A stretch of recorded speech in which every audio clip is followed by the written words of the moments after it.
Ош облустук соту Кара Суу районунун акими Тилек Матраимовду үй камагына чыгарды. Бул тууралуу маалыматты жогорку соттун тастыкташты. Облустук сот Тилек Матраимовдун ишин 13-октябрда карап, 1 айга 9-ноябрга чейин үй камагына чыгарган. Буга чейин 12-октябрда Ош шаардык сотунун чечими менен Тилек Матраимов 1 айга камакка алынган. Прокуратуранын бөгөт чарасын жазык кодексинин 358-беренесинин негизинде аныктап берүүнү жана 1 айга камакка алынуу соттон өтүнгөн. Ал жан сакчысы жана тууганы менен 6-октябрда Өзбекстандын чек арасынан өтүүгө аракет кылып жаткан жеринен кармалганы кабарланган. 9-октябрда Өзбекстандын чек ара кызматы эки өлкөнүн чек арасынан өтүүгө аракет кылган Тилек Матраимовду, Зиябидинбек Кошкорбаевди, Максут Ахмедовду Кыргызстандын күч түзүмдөрүнө өткөрүп бергени айтылган. Тилек Матраимов 2012-жылдан бери Кара Суу районун жетектеп келген. Парламенттик шайлоонун алдында ден соолугуна байланыштуу убактылуу эс алууга кеткенин жарыялаган. Ал жогорку кеңештин депутаты Искендер Матраимов жана мамлекеттик бажы кызматынын төрагасынын мурдагы орунбасары Райымбек Матраимовдун бир тууганы.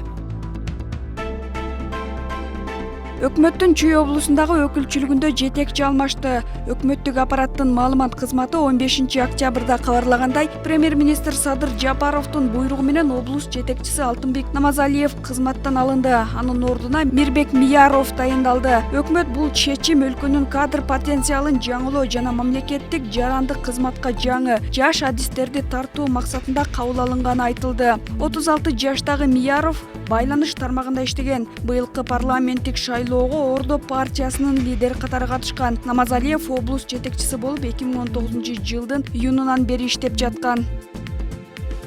Үстүбүздөгү жылдын 19-мартында доллардын баасы кескин көтөрүлүп, $1 85 сом болгон. Март айынан бери чет элдик валютанын баасы өйдө төмөн болууда. Кыргызстанда доллардын баасы саат 12:30 карата 80 сомдон ашты. Бул тууралуу валюта чекит KG сайтына жарыяланды. Андагы маалыматка караганда, Бишкекте $1 80 сом 14 тыйындан сатылып, 79 сом 75 тыйындан сатып алынууда. Айрым жерлерде 80 сомдон сатылып, 80 сом 5 тыйындан сатып алынууда. Эске салсак, үстүбүздөгү жылдын 19-мартында доллардын баасы кескин көтөрүлүп, $1 85 сом болгон. Март айынан бери чет элдик валютанын баасы 77 жана 85 сомдун ортосуна түшүп кайра көтөрүлүүдө. Акыркы учурда 79 сом болуп турган.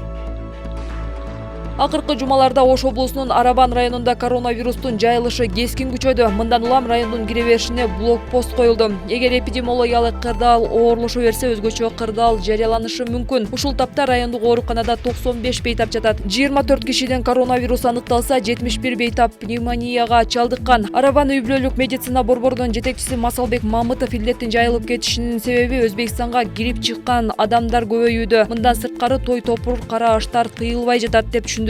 Мамытов кошумчалагандай, учурда ар бир айыл өкмөттө 8 мобилдүү той иштеп жатат. Андан тышкары район боюнча 175 күндүзгү стационарлар ачылган.